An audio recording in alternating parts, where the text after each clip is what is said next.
Ingat lang si Mama ha, babalik din ako.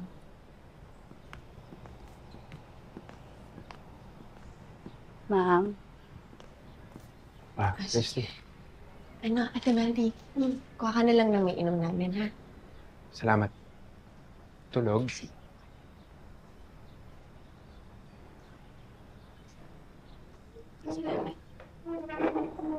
Naparito ka pala. Ah. Anong meron? Hindi,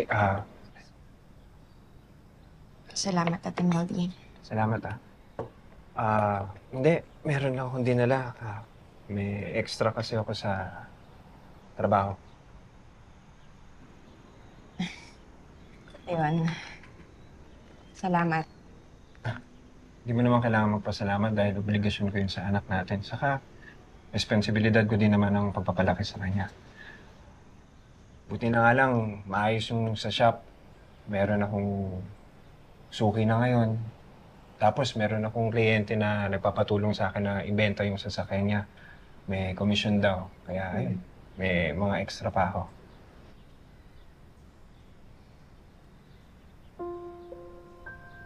Ayos ka lang?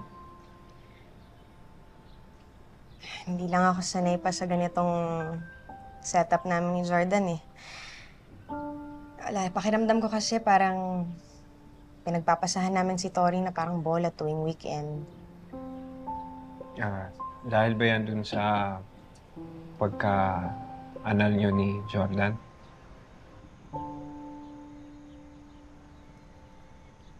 Alam mo, pwede mo namang ikwento sa akin. Siguro naman kahit pa paano, magkaibigan na rin tayo. Ngayon, wag na. Alam ko naman kung anong sasabihin mo eh. Pareho lang kayo nila Nonet. Gusto niyo tanggapin ko na yung nangyari, kalimutan ko na si Jordan.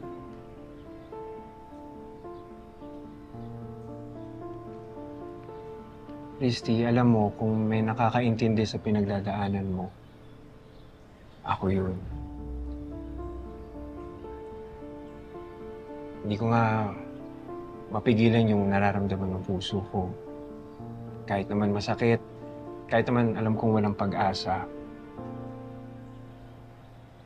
nagmamahal pa rin naman ako. Na sana, isang araw,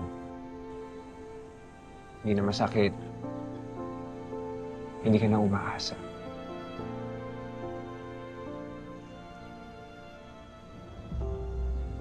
Pero hayaan mo. Sasabihin ko naman sa'yo pag hindi ko na kaya.